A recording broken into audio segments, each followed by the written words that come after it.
I want to thank everyone for joining us for Clarity and Connection with Dan Huston, Professor of Communication and Writing at NHTI, Concord's Community College. My name is Jamie Simchek, one of the founders of Harkness Co-work, and we're also joined by Tim Manella, our community manager. Just a quick disclaimer, this event will include meditation. We have heard that meditation may bring back traumatic events. If you feel that you may experience this adverse effect, we kindly suggest you do not participate in this event. By participating in this event, you acknowledge that Harkness Co-work, Dan Huston, and other participants do not accept liability.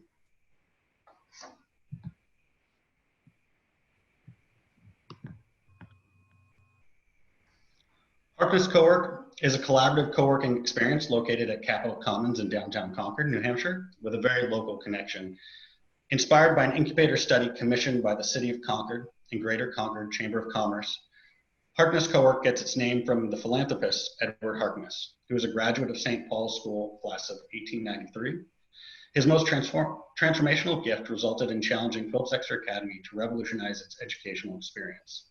The heart of this revolutionary experience was based on the creation of a collaborative learning table in his name, which we encourage those around the table to learn from each other and grow together.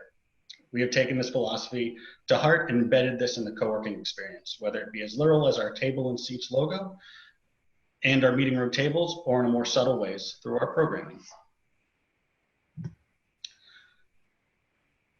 And we're excited to introduce our new virtual speaker series, Harkness Remote. We see this series taking place weekly on Mondays at noon via Zoom. We've got a solid lineup of speakers engaged to present on relevant topics and to engage the audience and answer questions in doing so. We hope this series can be a resource to entrepreneurs and those entrepreneurially inclined by focusing on positivity and examining how we can stay healthy and productive during this time of such disruption and uncertainty.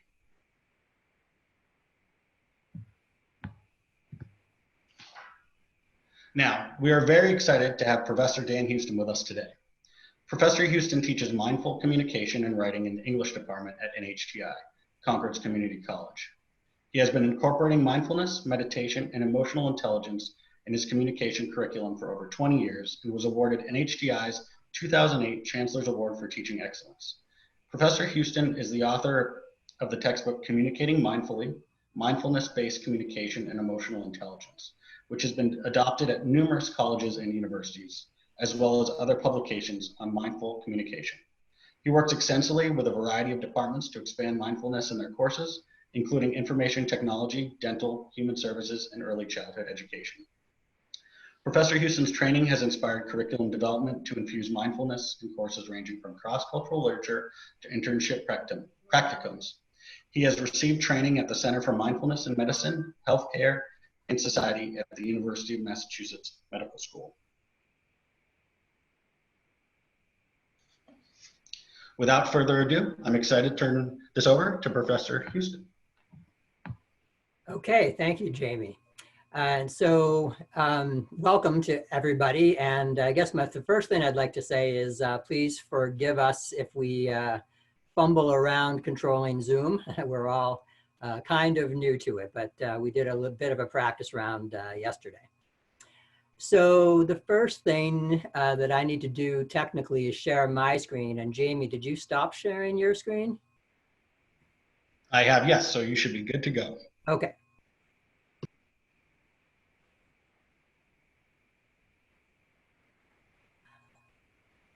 Okay. Let me just, there we go.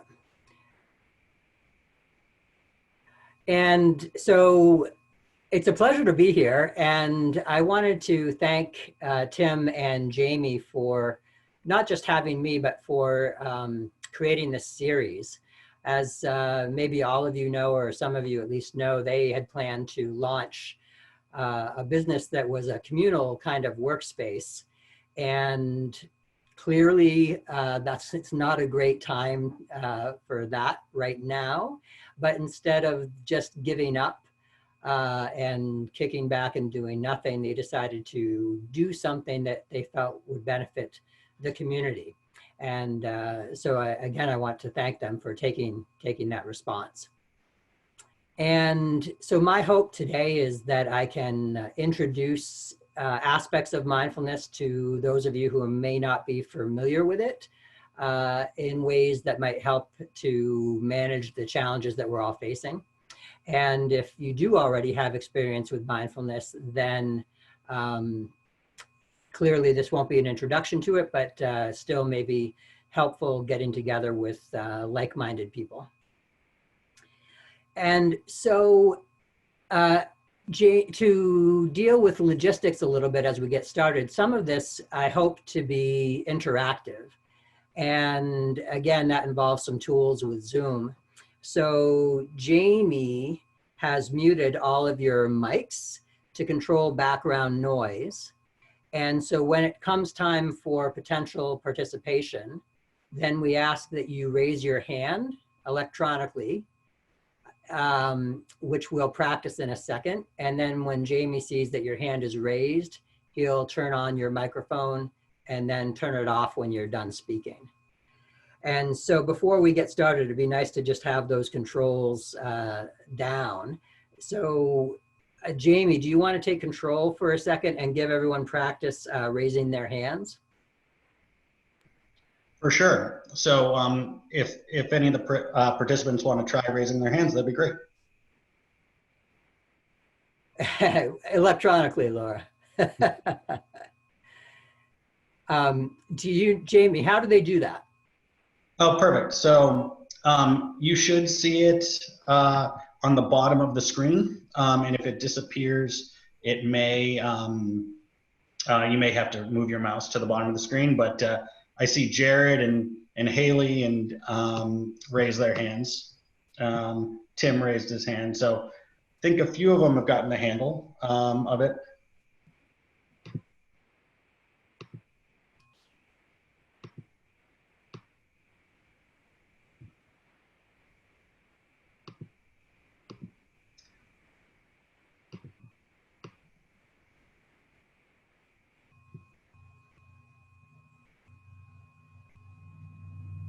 I'll just unmute everyone quickly to see if anyone has any issues.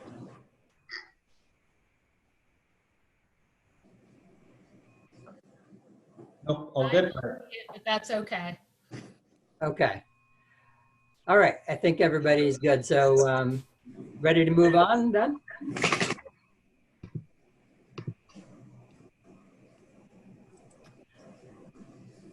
Go for it. Okay. And I think, let me just see, I may stop my video so that you can see the PowerPoint more. I think that's more informative. So for now, I'll try that.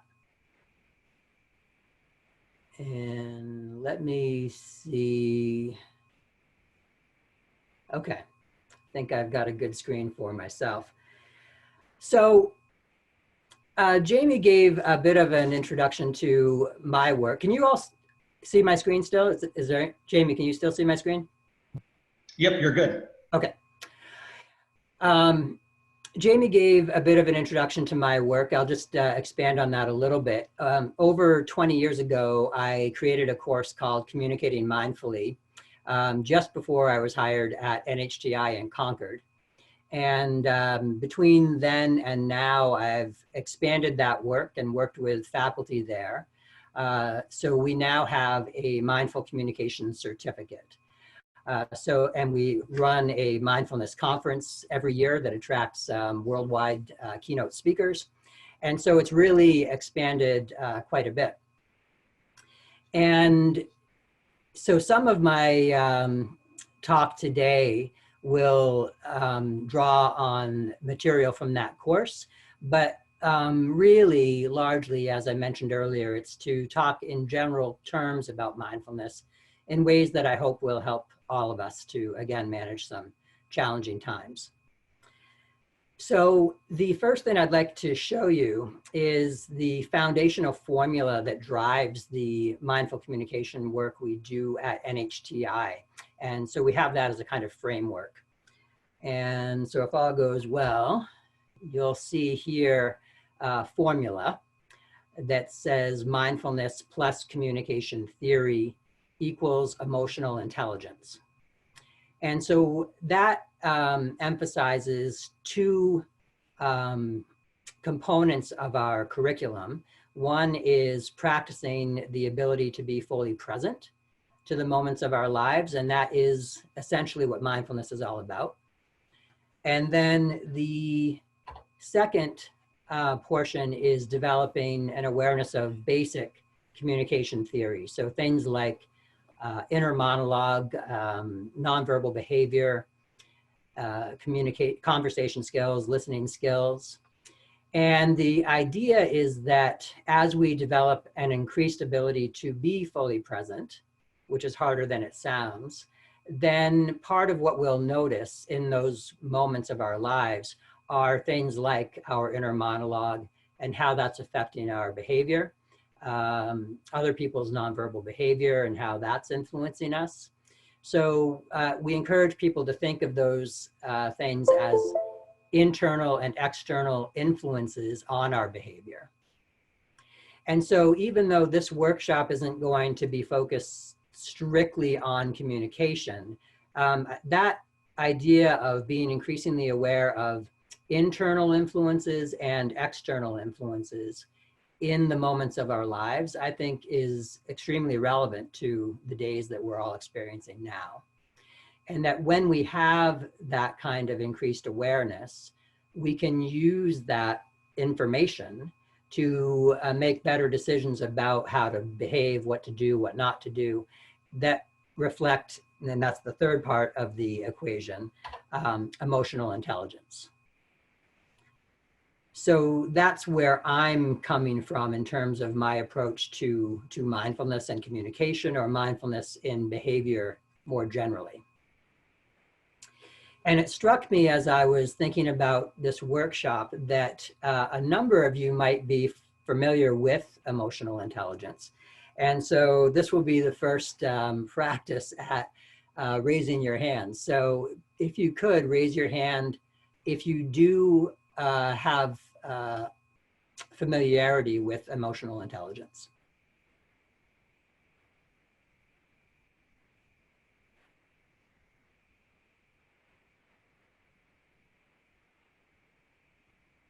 Okay, so as far as I can tell, but maybe I don't have the complete screen, nobody has experience with emotional intelligence? Or Jamie, am I missing hands? No, you're correct. No one's raised their hand, so this is great. Okay, okay. So essentially, oh, okay, there's a hand raised. Simply put, emotional intelligence is an increased awareness of our own emotions and other people's emotions, and looking at that as useful information. Often people think of emotions as they're just kind of in our way and we'd be better off without them. But this says, well, no, often they provide us with very useful information. And so that plays into the next slide, which is some general misconceptions of emotional intelligence. Again, one, that we'd be better off without them. But the second one is more nuanced, that a belief that all unpleasant emotions are bad. And that is clearly not the case if you start to observe them. So the next slide gives an example. So let's say that you just got home from a long day at work or school. You're about to kick back and watch your favorite show on Netflix, and suddenly you're overwhelmed by panic, right? And that panic is coming from the fact that you have a test to study for, or a project that is due the next day, a program, a workshop, whatever. So that panic is providing you with useful information in that moment, right? Basically saying, turn off Netflix and do what you need to do. So unpleasant emotions, as unpleasant as they may be, can be extremely useful, and becoming increasingly aware of what emotions we're feeling, even if they're unpleasant, and then making a determination of whether or not they're useful, where they're coming from.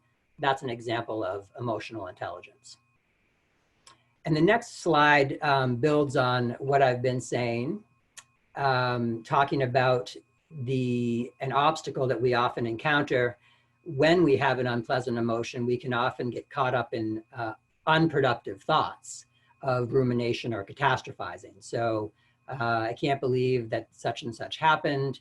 Now I know that, right? So we go to these worst case scenario places that can often cause us to become depressed, become angry, and not act in our own or other people's best interest. So this slide depicts some of that. So we experience emotions, and often they cause certain thoughts to emerge. Those thoughts influence our behavior, which then influence our emotions, which then influence our behavior, which then influence our thoughts, and it keeps going around and around, and eventually it can become pretty chaotic and confusing. So what started off as a kind of simple, straightforward explanation of emotional intelligence, you can see that we are often pretty confused by our emotions and our thoughts, and it can cause a lot of issues. So it's one thing to say all of this, and one thing to say we would be better off if we notice our emotions, etc. But just saying it doesn't make it happen. And so awareness of our emotions, of our thoughts, of our behavior, of the interaction among all of those things requires practice. And one form of that kind of practice is mindfulness, and also mindfulness meditation.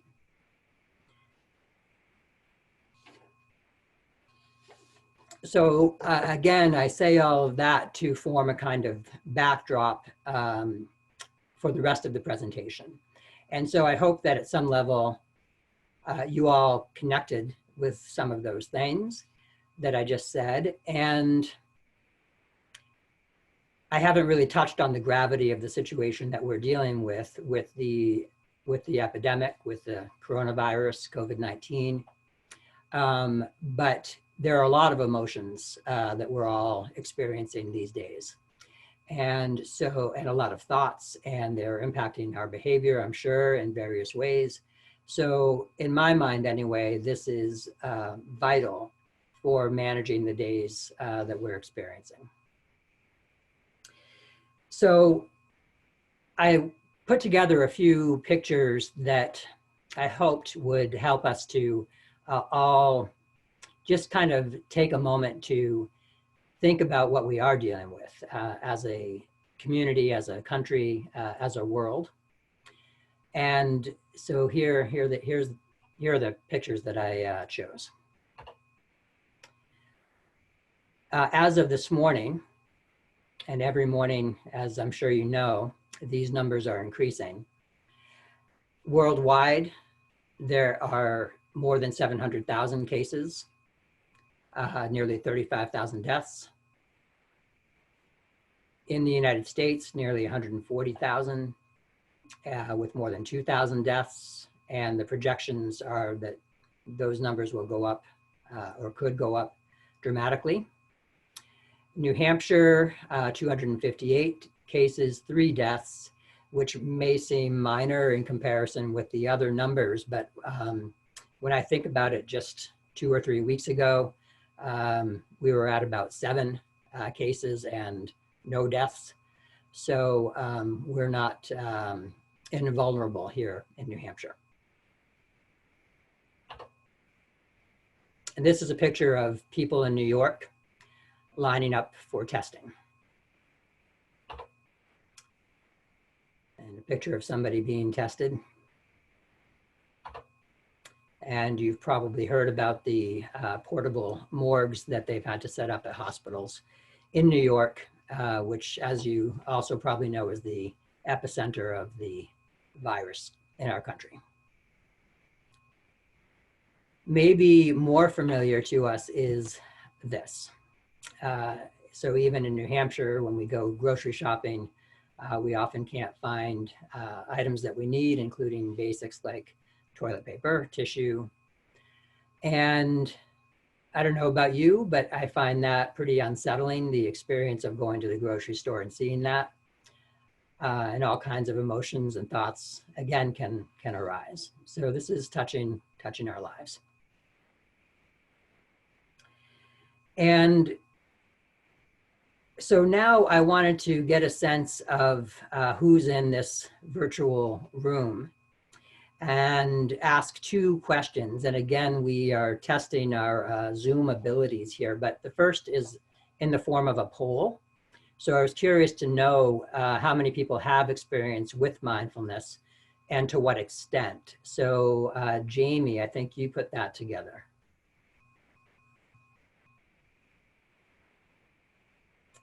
So it should be appearing on your screen. Good, people are voting.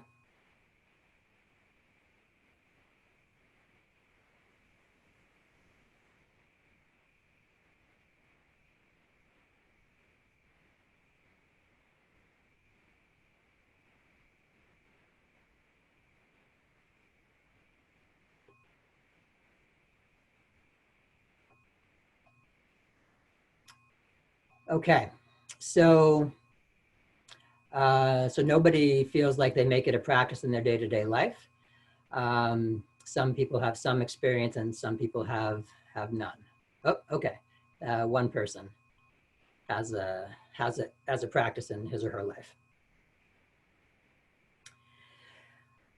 I will mention now, and probably mention it again too, you're not going to learn everything you need to know about mindfulness in this workshop in 1 hour. And so in various ways, we'll be giving you resources if you'd like to follow up on how to make mindfulness more of a practice in your life.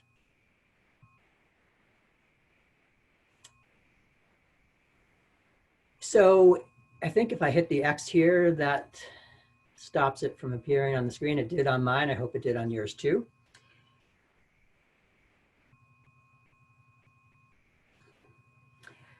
And so sorry. Okay. And so another question I'd like to know as we get to know each other more on this workshop is a bit about how you're experiencing these days. And so there are, oh, Jamie, I'm not able to control my PowerPoint at the moment. Are you sharing your screen? There we go. So many of us are being influenced in different ways in the sense that some of us have more time on our hands. Maybe we've been sent home from our jobs and aren't having to work. Maybe we have less time. For me, for instance, I'm a teacher. We're converting to online, so I have less time these days. Some people live alone, some people live with others, maybe living with others more often on a 24/7 kind of basis because kids are home from school. Some people maybe may have been unemployed as a result of this virus, and other people are still lucky enough to be employed. So at this point, we're moving into a little bit of speaking sharing.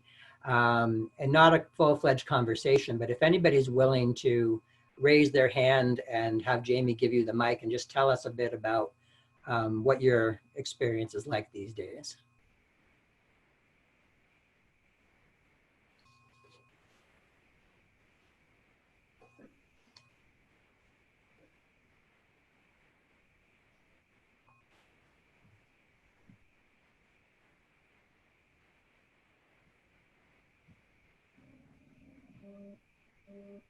Okay, so it's hard to know if that's just technical, you know, if you don't know how to operate Zoom or if you just rather not share. Kelly, is that a hand raise? So Jamie, you want to give her the mic? Hi, everyone. So I guess I'll just kick it off by sharing my experience and how things have been going. I work from home already, so it hasn't been a huge change in my environment, but definitely seeing change in workflow. You know, work that's coming in has definitely slowed down, and doing a lot of Zoom meetings now because can't do meetings in person. So it definitely has been a bit of a shift, and it feels a little strange. Yeah. Okay, thank you. Yeah. Any, okay, Laurel? Hi. It's really interesting. I am the bullet that says living with others more than usual. Definitely spending more time at home with my husband, which is really interesting. We're both, working at home, so that I'll just say it's interesting. We spent the weekend at home doing work in our yard, and I've lived here 15 years and I found myself just thinking it was a good idea to unearth an old stone wall at our property boundary. I don't know what I was thinking. But I'm using my time differently, I'll say. And I'm also limiting my information inputs because there's so much available right now in information and opportunities online that it's a little bit distracting. Yeah. Well, thanks for making this a priority in that case. Anybody else?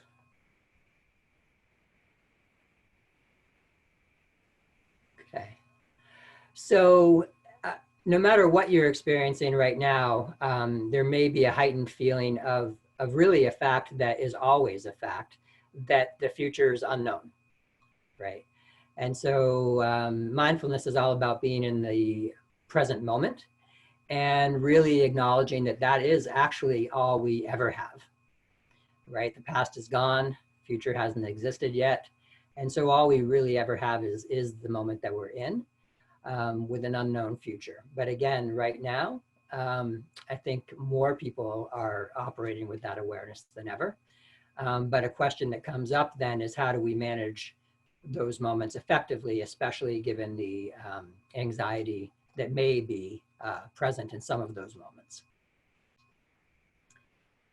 And so again, mindfulness can help. It can help us to identify emotions, as I've mentioned, manage them productively, communicate with the people that we're with 24/7, and communicate with ourselves productively. So I will just add that we talk to ourselves way more than many people realize.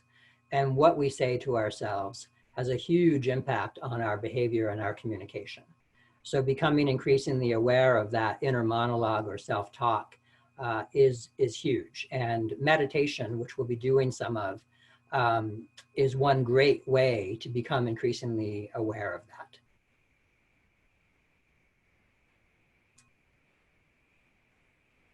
So the next item here is to give you a taste of mindfulness before we do some meditation. And this comes from the work of a psychologist named John Wellwood. And he says, if you are ever not fully present, but would like to be, here's how to do it. And we will be posting this PowerPoint, by the way, as a resource. So you don't have to take copious notes at the moment. But here's how to do it. And I found this to be very, very effective. So first, no matter what moment you're in, remind yourself that it's never happened before and will never exist again. Jamie, do you see someone's trying to enter there? Can you admit Carrie DeWitt? Okay. So this moment's never existed before, will never exist again, and that's always true. And that means that we never know what's going to happen. Anything can happen in this moment. And if we really let that sink into our bones, that we don't know what's going to happen right now and that anything can happen, we will feel two emotions. Excitement, perhaps, because anything can happen, and fear for the same reason.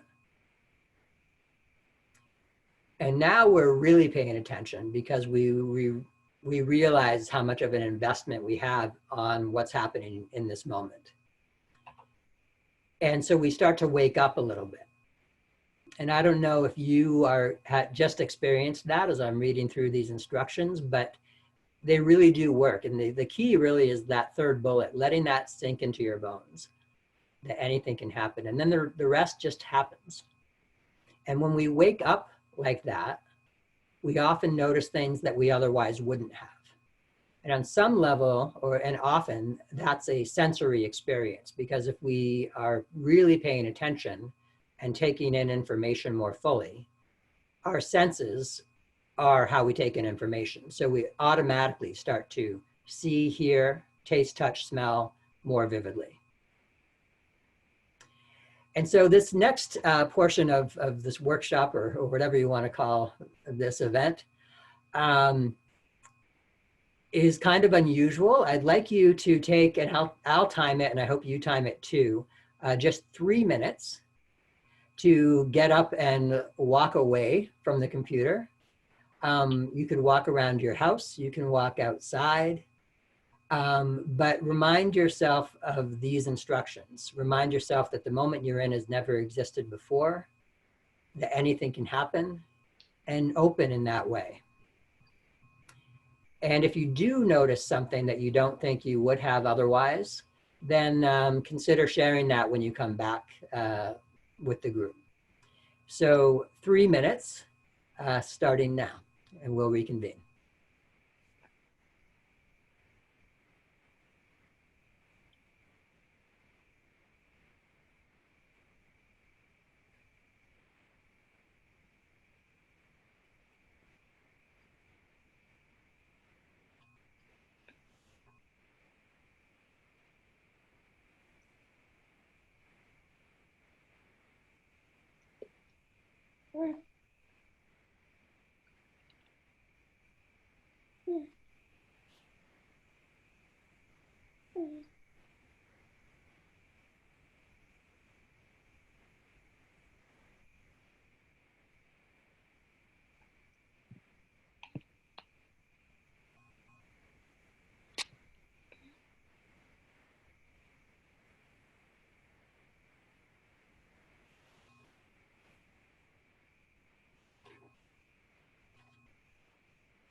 We have about 1 more minute if anybody's in front of their screen at the moment.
Okay, so I actually can't see anybody at the moment. Are people back?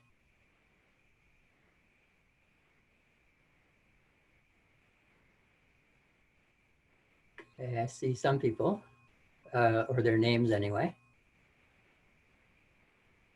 So if anybody is back, is there anything that you'd like to share about that experience?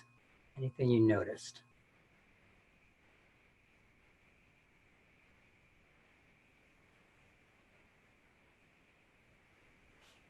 Maybe people aren't back yet.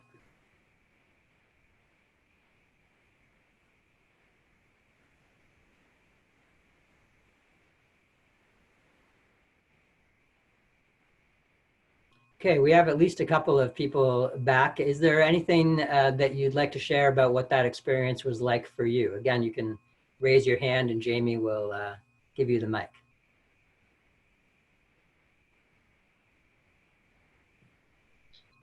Dan, I'm happy to start. You know, it's funny. So I look at things like very orthogonally, like, you know, right angles. And I guess, you know, those are the things that stand out to me when they're not. And my wife would laugh at me for saying that. But, you know, I feel like the more I look at something, I'll see, oh, that's a little off. That's a little off. And it's kind of where my mind drifts to when I'm focusing on the moment. Okay, you mean like literally physical right angles or symmetrical or that kind of thing? Exactly, yeah. Okay, okay. And is that hard to deal with when you notice that something is a little off, as you put it? Yeah, you know, it piques my awareness, but I have to block it out for for my own personal betterment. Yeah, okay, all right. Anybody else? Kelly's raising her hand in the old-fashioned way.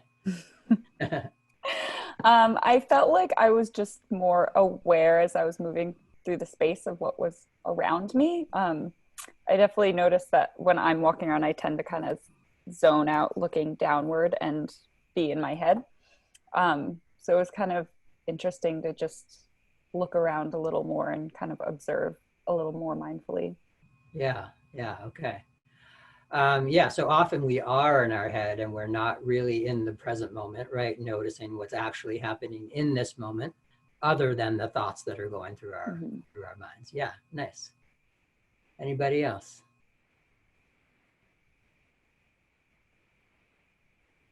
Okay, so typically when I give this as an assignment to a class, they have a week, you know, not 3 minutes.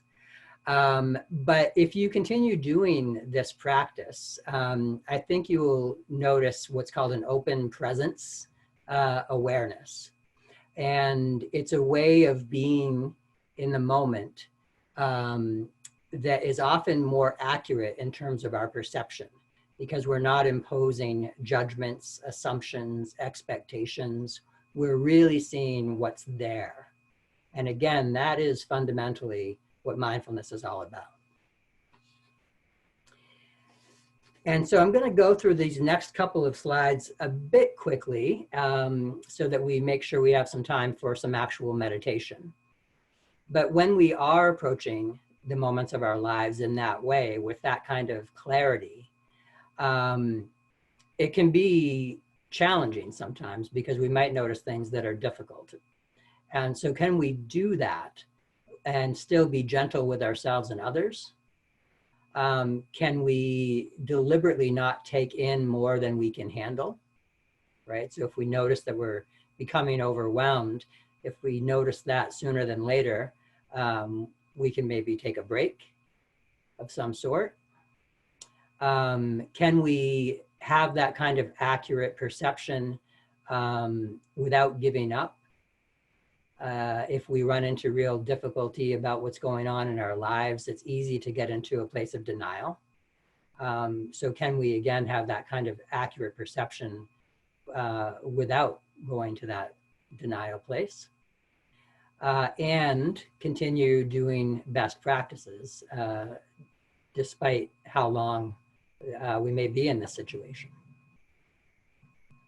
And I think doing all of those kinds of things requires patience, again, with ourselves and others. the situation, requires discipline with ourselves, non-reactivity if we encounter strong emotions. And so mindfulness and meditation can help to nurture those abilities.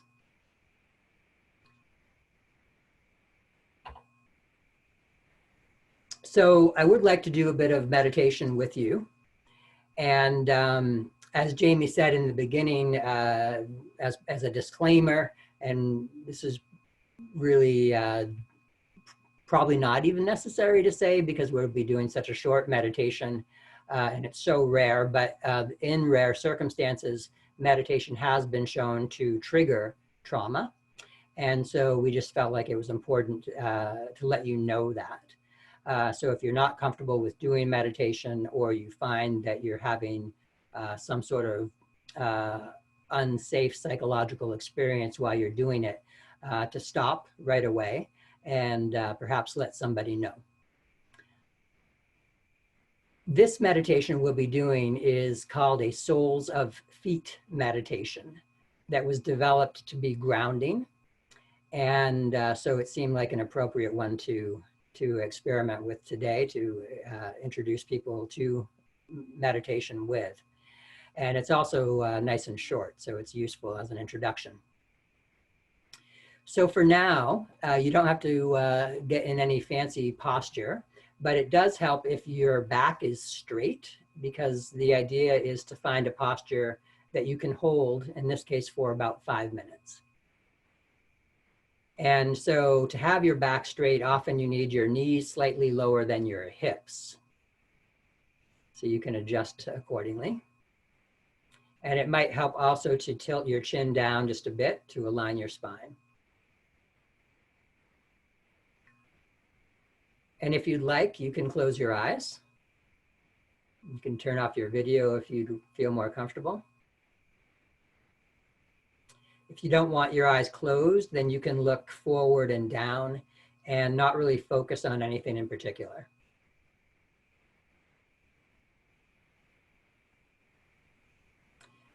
And then bringing awareness to the soles of your feet. And seeing if you notice any physical sensations there.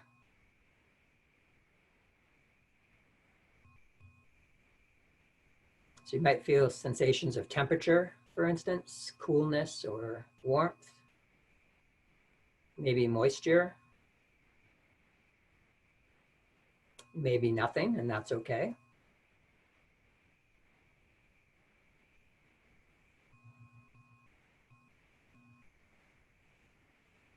Bringing awareness in particular to your toes. And seeing what sensations are present there.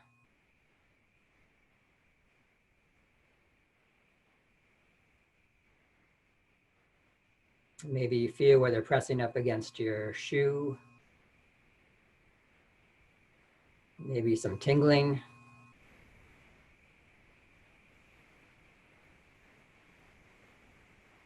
Maybe exploring each toe, seeing if the sensations are different.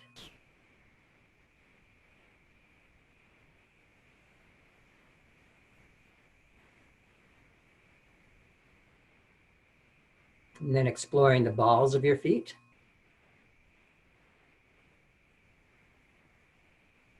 Seeing what sensations are present in that part of the body.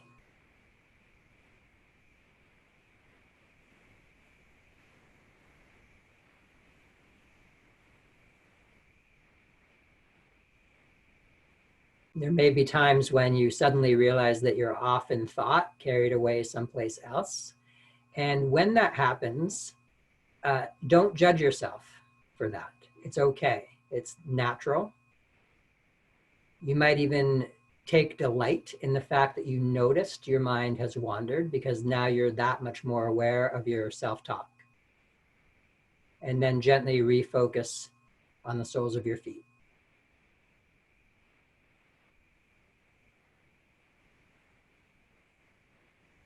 And moving on to the arches.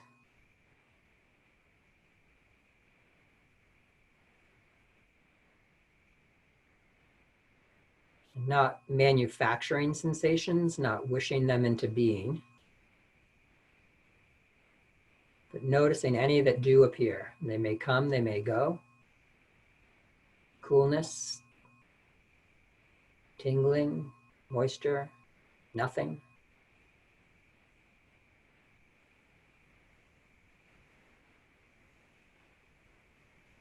And exploring the heels. For some of you, they may be lifted off the floor. For others, they may be pressing against the floor.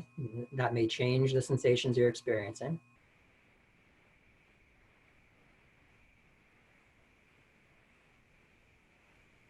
And again, being okay with the possibility that you don't notice any sensations.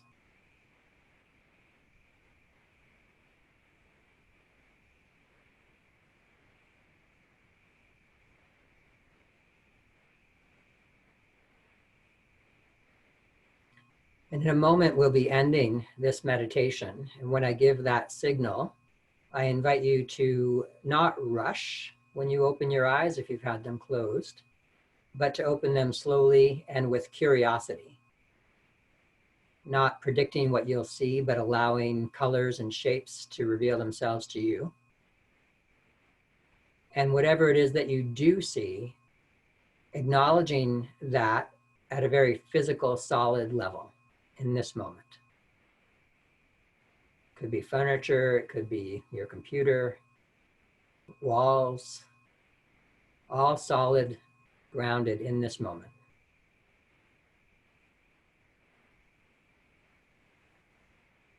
And so when you're ready, going ahead and ending the meditation.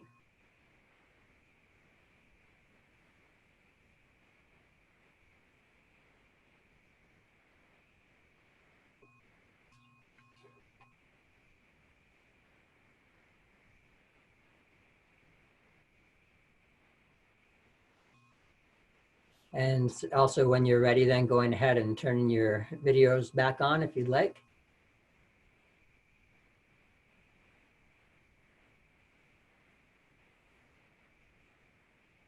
Okay.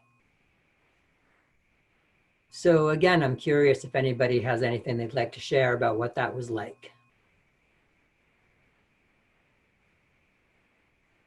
Just what did you experience during that meditation?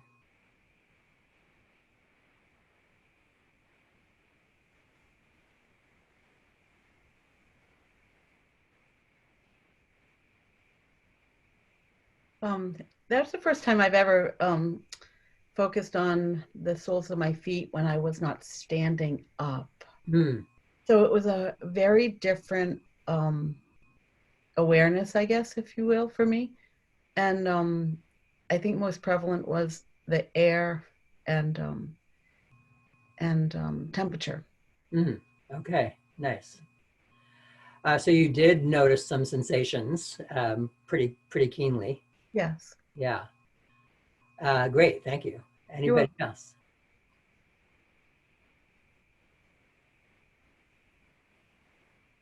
Kelly? I found that it slowed my breathing, focusing on kind of those sensations and awareness on a certain specific part of your body. Seemed to calm the mind. Nice, okay. Which makes sense as this meditation was geared toward being grounding, right? That it would help to slow things down, center a bit more, but great that you experienced it even just doing it once. Yeah. One nice thing about this meditation is that you can do it anytime, anywhere without anybody knowing, right? You can always bring awareness to the soles of your feet. So if you do find it centering, it's always with you. In terms of the physical sensations, I'll mention this as well. We often don't think of emotions as being related to physical sensations. However, that is essentially what they are, physical sensations, where there are some people that cite scientific studies talking about that emotions are hormones being released and then reabsorbed back into our bodies. And apparently that process takes about 6 seconds. So as the theory goes, anytime we experience an emotion for longer than 6 seconds, it's because we are recreating it with our thoughts. But if we're experiencing an unpleasant emotion that is unproductive and it's just in the way, then sometimes bringing our awareness to the emotion, to the physical sensations of that emotion, can help us let go of it. It will just go away on its own pretty quickly. Again, because we're not thinking about what caused the emotion, what the potential effects of that situation may be, right? So that's a useful tip that can be, again, applied to many situations.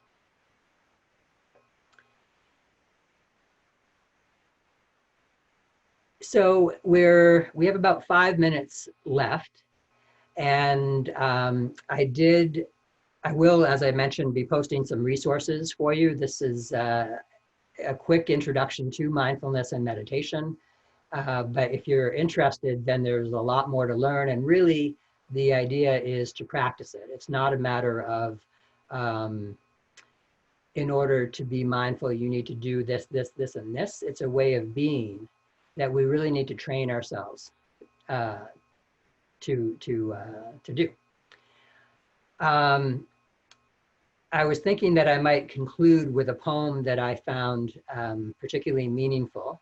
But before I do that, I'd like to open it up to questions if anybody has any questions or comments.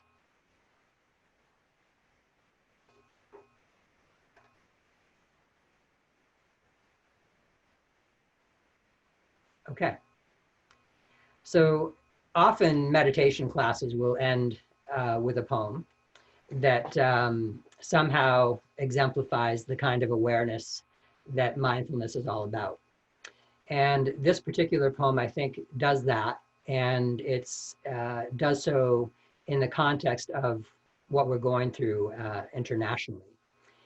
And the title will make that clear. It's called Pandemic.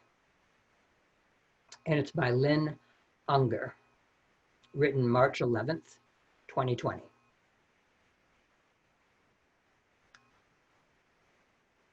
What if you thought of it as the Jews consider the Sabbath, the most sacred of times? Cease from travel, cease from buying and selling. Give up, just for now, on trying to make the world different than it is. Sing, pray, touch only those to whom you commit your life. Center down. And when your body has become still, reach out with your heart. Know that we are connected in ways that are terrifying and beautiful. You can hardly deny it now. Know that our lives are in one another's hands. Surely that has become clear. Do not reach out your hands. Reach out your heart. Reach out your words. Reach out all the tendrils of compassion that move invisibly where we cannot touch. Promise this world your love, for better or for worse, in sickness and in health, so long as we all shall live.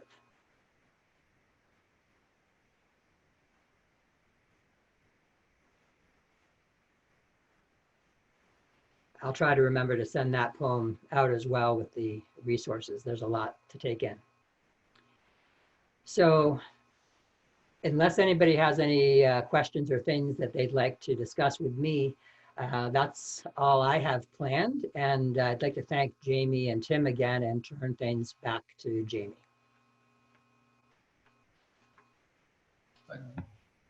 Dan, this has been great.